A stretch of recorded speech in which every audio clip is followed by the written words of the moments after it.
الحمد لله نحمده ونستعينه ونستغفره ونعوذ بالله من شرور أنفسنا ومن سيئات أعمالنا من يهده الله فلا مضل له ومن يضلل فلا هادي له وأشهد أن لا إله إلا الله وحده لا شريك له وأشهد أن محمدا عبده ورسوله أما بعد فإن خير الحديث كتاب الله وخير الهدي هدي محمد صلى الله عليه وسلم وشر الأمور محدثاتها وكل محدثة بدعة وكل بدعة ضلالة وكل ضلالة في النار يا أيها الذين آمنوا اتقوا الله حق تقاته ولا تموتن إلا وأنتم مسلمون يا أيها الناس اتقوا ربكم الذي خلقكم من نفس واحدة وخلق منها زوجها وبث منهما رجالا كثيرا ونساء واتقوا الله الذي تساءلون به والأرحام إن الله كان عليكم رقيبا يا أيها الذين آمنوا اتقوا الله وقولوا قولا سديدا يصلح لكم أعمالكم ويغفر لكم ذنوبكم ومن يطع الله ورسوله فقد فاز فوزا عظيما أما بعد فأعوذ بالله من الشيطان الرجيم بسم الله الرحمن الرحيم ولقد خلقنا الإنسان ونعلم ما توسوس به نفسه ونحن أقرب إليه من حبل الوريد إذ يتلقى المتلقيان عن اليمين وعن الشمال قعيد ما يلفظ من قول إلا لديه رقيب عتيد وجاءت سكرة الموت بالحق ذلك ما كنت منه تحيد ونفخ في الصور ذلك يوم الوعيد وجاءت كل نفس معها سائق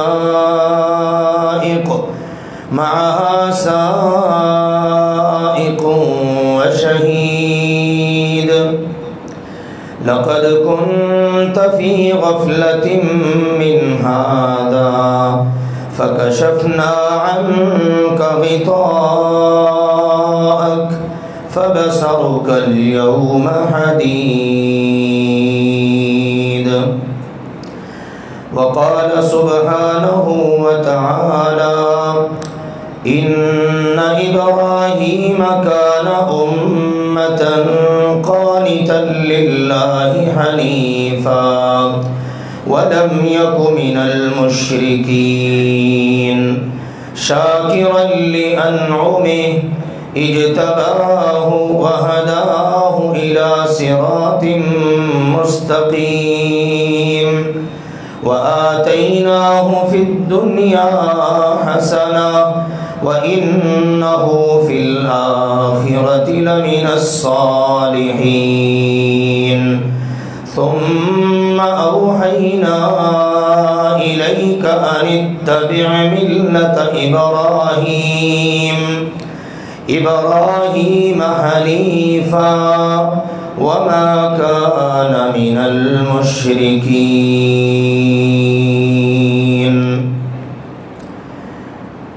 اللہ سبحانہ وتعالی نے ارشاد فرمایا ان ابراہیم کان امہ، یقیناً ابراہیم علیہ السلام ایک امت تھے، قانتا للہ، اللہ کے فرما بردار تھے، حنیفا یکسو تھے، وَلَمْ يَكُ مِنَ الْمُشْرِكِينَ، اور وہ شرک کرنے والوں میں سے نہ تھے، شَاكِرًا لِأَنْعُمِهِ، اللہ کی نعمتوں پر اس کا شکر ادا کرنے والے، اجتباہ، اللہ نے انہیں چن لیا، وَهَدَاهُ إِلَى صِرَاطٍ مُسْتَقِيمٍ، اور انہیں